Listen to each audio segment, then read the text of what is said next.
Hi everyone, Daniel from Homegrown Australia. Thought I'd just show you the second step of the honey extraction process for me.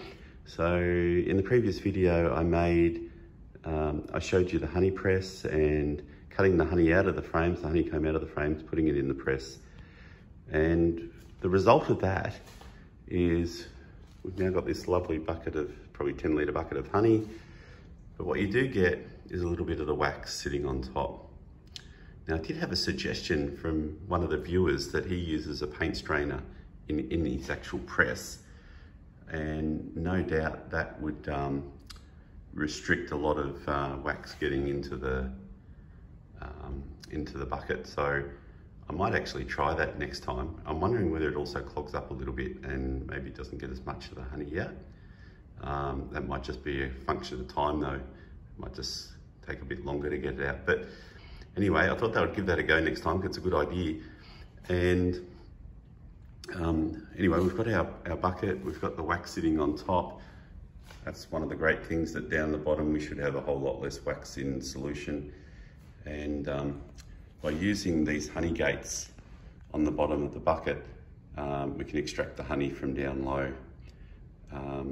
We still run it through a 2-layer honey sieve. So we've got our coarse sieve and we've got our really fine sieve, and the fine sieve is much finer than a normal kitchen sieve, but we could use that as well.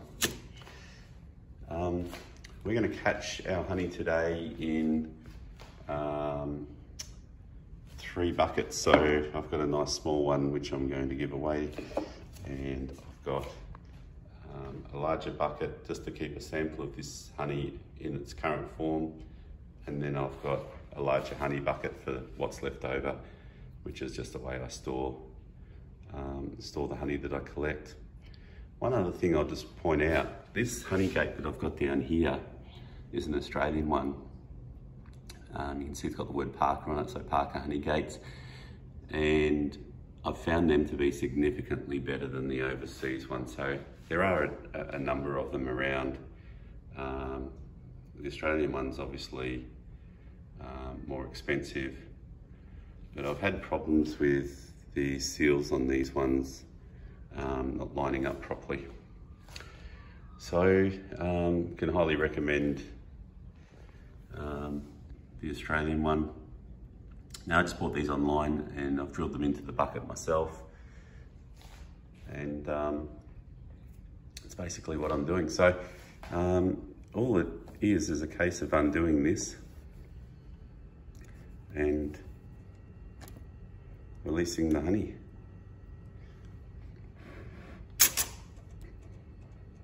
You can see a bit of wax coming through.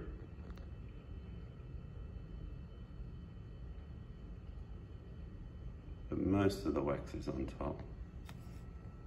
I'm just going to be a bit careful not to overfill the sieve. I've got this sieve's actually bigger than the bucket I've got underneath, so I've got to be a little bit careful.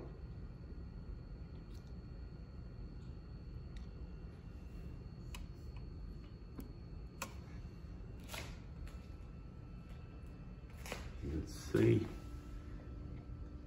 because of the, it's a little bit cold here at the moment, so the honey's quite thick. And it's just going to take a while to get through that second sieve and drip down into the honey bucket. You can see it's a lovely golden colour.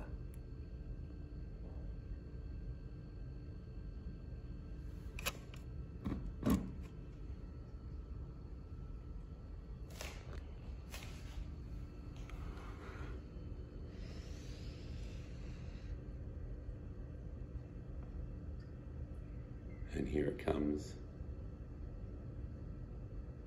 Just videoing through the bucket.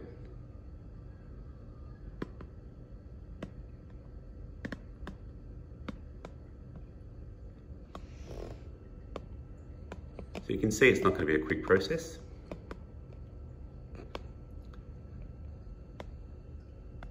But it's just a way of getting that beautiful, pure honey.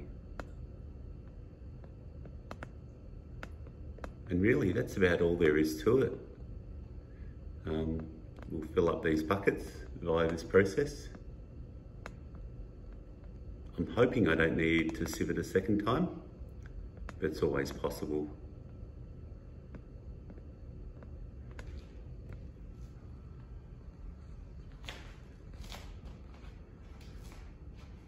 So that's basically the process end to end, short of eating the honey. Hope you enjoyed that, found it a little bit interesting if you haven't done that process yourself. And you're thinking of maybe getting honey and bees, getting bees to get honey. And you can see what's involved, what the equipment is. You can find all of this online and price it up through there, and you can get a bit of an idea.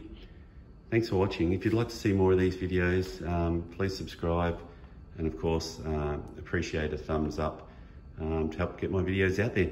Thanks very much. Cheers, bye.